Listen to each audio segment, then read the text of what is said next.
welcome to Gifted Guitars. Today we are continuing our work on this West Side Story themed 335 style guitar for our friend Rachel Zegler, and today we're gonna finish it. We're gonna get it done today, and I am so excited to play this guitar because I played this style of guitar a couple of times. Always super fun. I've always loved the way these look, the way they play, the way they sound. They're like bluesy and jazzy and like, yeah, and you can crank it in the rock. So it's just, there's a lot going on here, a lot of good stuff. Today we're gonna tackle the electronics, put some strings on there, get it intonated correctly, and then strum it a few times. See if we can make some noise with this. The first thing we're gonna do is install the tuners. These go up at the top of the guitar, the head of the guitar, if you will. And these are them right here. I'm not gonna open this up anymore because it looks like they'll fall out and become a mess. So I'm gonna put these down on the table and we're gonna install them. It's a great day. I'm glad you're here. Let's get to it.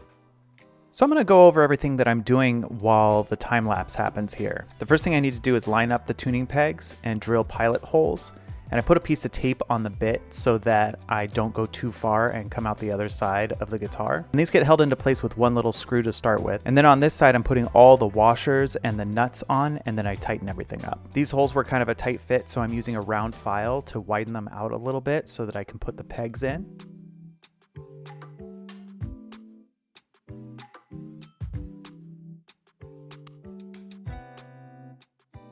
And I'm using a wooden dowel and a dead blow hammer to pound these pegs in so I can screw in all the hardware. Before I install this one right here, I need to feed a grounding wire through a tiny hole right here. And I'm gonna bend this down. And then I'm gonna pound this into place, trapping the wire into this chamber here.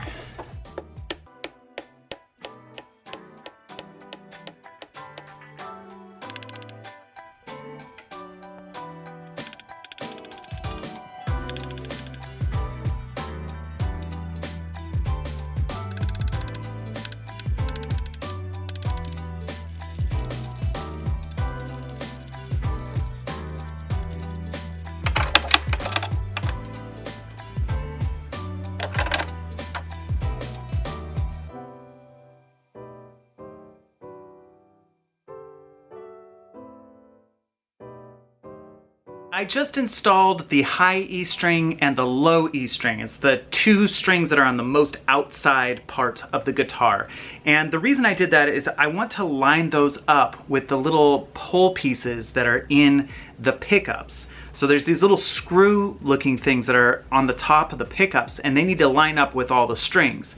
And so if I put the two outside strings on, I can line it up before I drill any holes into the guitar and make sure that my pickups are right where they need to be.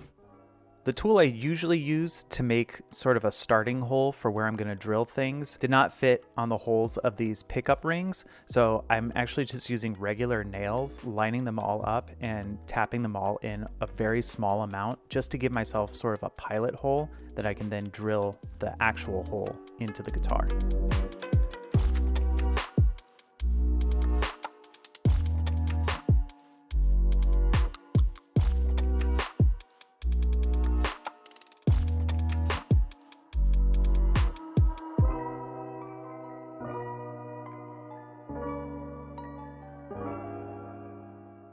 Here I'm labeling each wire so that I know where it belongs with a piece of tape, and I'm just writing B for bridge, or N for neck, or G for ground. And that way I can keep track of the wires and I don't have to keep trying to figure out which pickup each wire belongs to.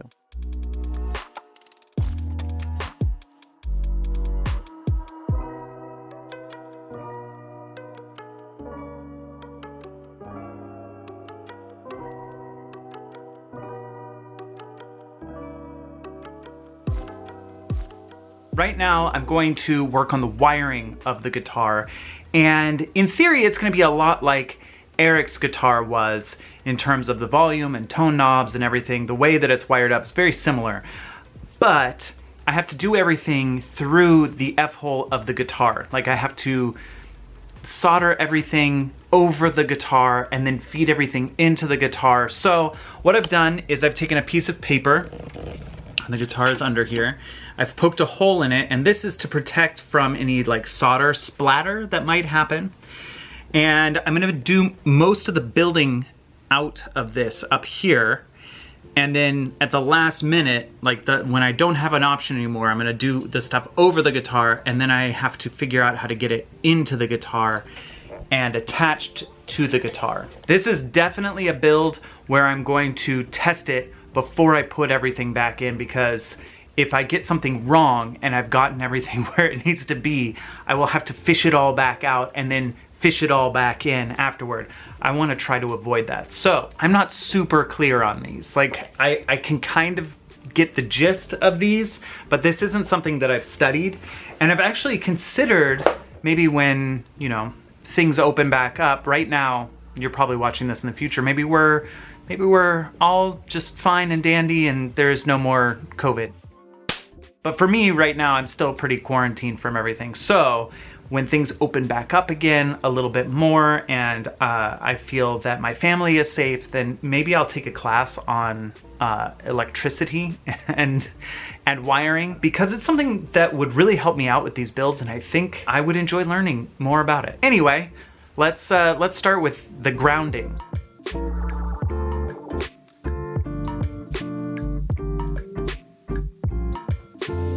Here I'm soldering all the wires to the pickup switch. Every wire in the guitar basically comes to this point to figure out what is getting turned on and what's getting turned off. Now I'm soldering the wires to the pots. That yellow wire and that red wire are actually made up of two different wires each. One wire is used as the ground and the other is used as the sort of hot wire. All right, it is time for a test run of the electronics. Everything's dangling from the guitar right now. This is where this should plug in. Okay, I will press the power button.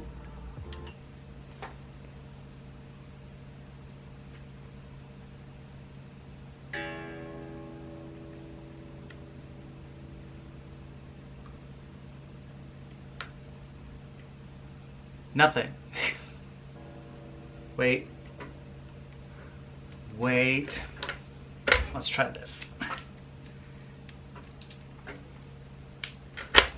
There it is.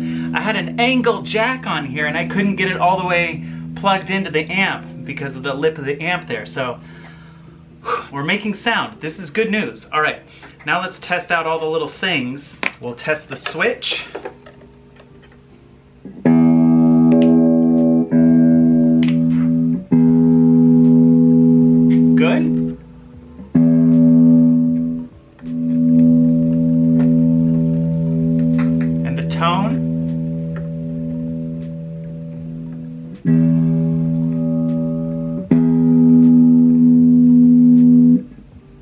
Excellent. Okay, let's flip the switch. Test the other volume. And the tone.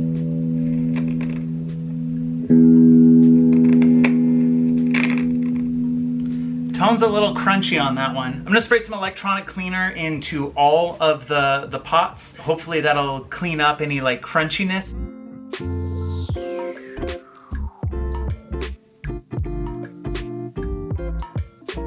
I wasn't really sure how I was going to get these wires to go to where they need to go. So here I have a little piece of ribbon that I tied into a slip knot and sort of tried to fish it out with this little hook tool, and there I lost it. Went back into the guitar. Here I got it back out of the guitar and I'm hooking the little hook thing onto it to hold it into place so I can get a washer and a nut onto it, and hopefully it'll stay there. And I'm using the same technique with the ribbon to get the pots through. And the last one's the furthest away. It's the jack that plugs the guitar into the amp. So it's way over on the other side of the guitar, and I had to actually fish the ribbon out with the hook tool first, and then I'm bringing that jack up out of this little hole here and it didn't have much like purchase for me to hold onto while I untied it. So I tried using a magnet to hold it into place, and then once I picked up the magnet, it fell back into the guitar. That was a sad moment. So far, everything has kind of gone where I wanted it to pretty easily. There was a little finagling, but this jack is at like the way end of the guitar. I can't figure out how to get it up into the hole that it's supposed to go into and screw it in. Now I'm trying to use some metal wire to create like a hook to pull it through. That didn't work, so I went back to the ribbon technique. There I've got it out again with the magnet. I'm trying to use the actual jack to hold it into place while I screw on the nut. That didn't work. I went back to the magnet and I lost it again. Here I'm fishing it out again, and this time I held it into place with the little tool, got it in there, and I used the jack to hold it into place while I tightened it, and it seemed to work that time. But that was like 5 tries.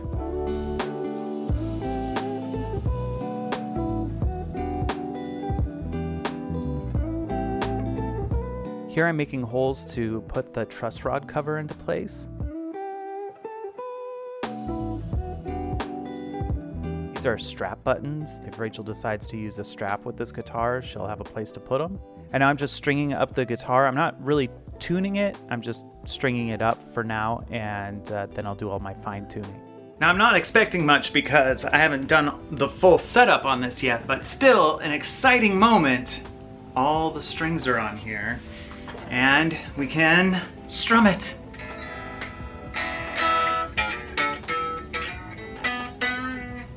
Lots of buzzing. My guess is that the bridge is too low at this point. I need to raise it up just a little bit. And the action on here is pretty good. It might be a little high on the E string. I'm gonna check all that right now. Pretty good, but it's gonna get a lot better as I set up all the action on here. Essentially what I have to do now is fine tune how high up the strings are from the fretboard on both ends of the guitar, as well as fine tune the length of the string. That's called intonation. Basically, it makes it so that no matter where I play on the string, it's playing the correct note. Because when it plays the wrong note, it's a little frustrating. So on a guitar, this slotted area that the strings pass through is called the nut.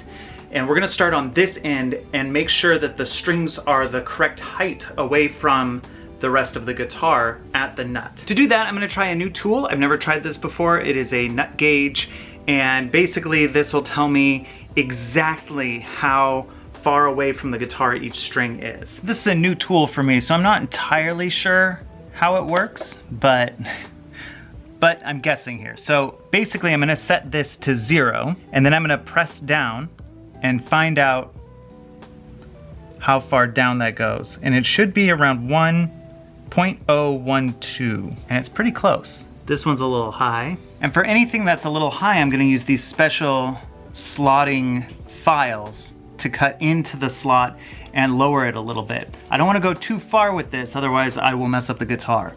So it's a delicate little balance.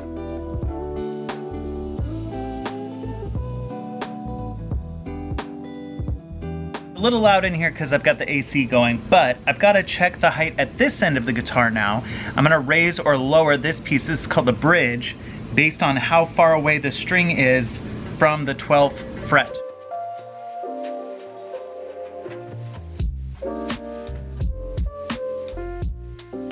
The last step is to intonate the guitar, and basically that just means to fine tune how long the strings are by like very, very tiny amounts. I will tune one of the strings to the correct note and then pluck the string while pressing down at the 12th fret, and it should make the same note just an octave higher. If it's off at all, if it's flat or sharp, then I will turn these little screws at the bridge side of the guitar, and that will make very fine adjustments to how long the string is. Then I tune back up, try it again, and I just keep going back and forth like this until the note is the same.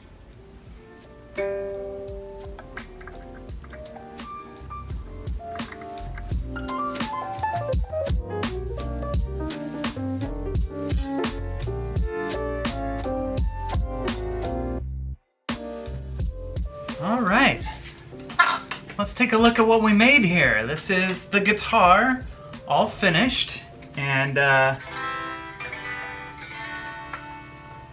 That's nice. That's nice. The nice thing about a semi-hollow body guitar is that you can play it without it plugged in and it still makes some noise. But I didn't put all those electronics in it just to play it unplugged, so let's hear it when it's plugged into an amp.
It's always interesting doing the demonstration at the end of these builds because it's the first time I've ever like interacted with this guitar. I don't know what its quirks are yet. I don't quite know, you know, what it takes to play it well, and I don't know what to play on it. So it's always kind of like me feeling around and I'm just having fun. Just having fun with the guitar. Don't judge me too harshly on my playing.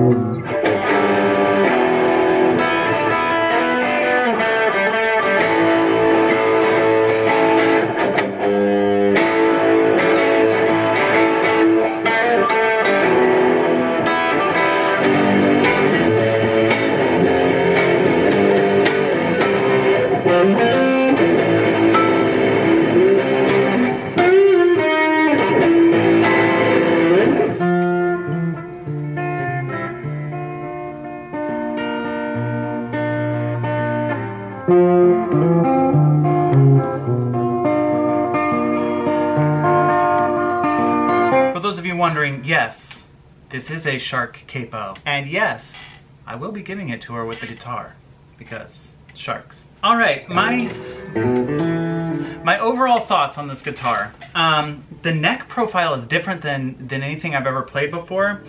And because of that, it's sort of,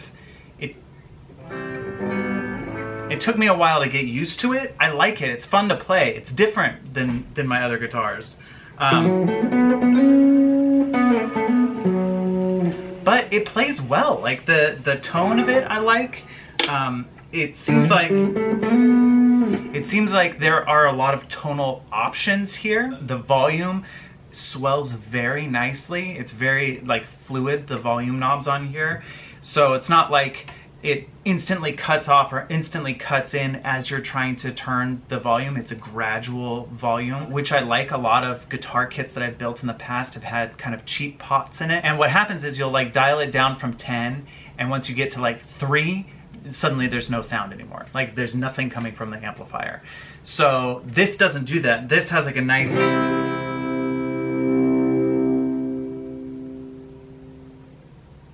like I can hear it all the way until I hit 0 and then it goes away. I could see myself playing like a lot more jazz, like being inspired to play like jazz on this. But it can rock as well if you crank it.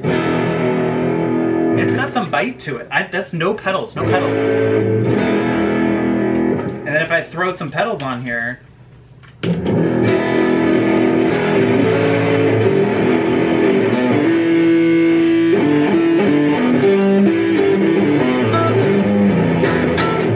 again, it's another inspirational guitar. I feel like if I pick this up, I'm gonna want to play it. Just looking at it, I go, oh, I gotta play that. I gotta play something cool on that. I don't know, I love it. I think this is great. This is really, I'm pleased with this. I'm pleased with my work here. I think that it's a job well done, and we'll give it to her next week. If you liked today's video, make sure to give it a thumbs up and write something nice in the comment section. I love reading your comments.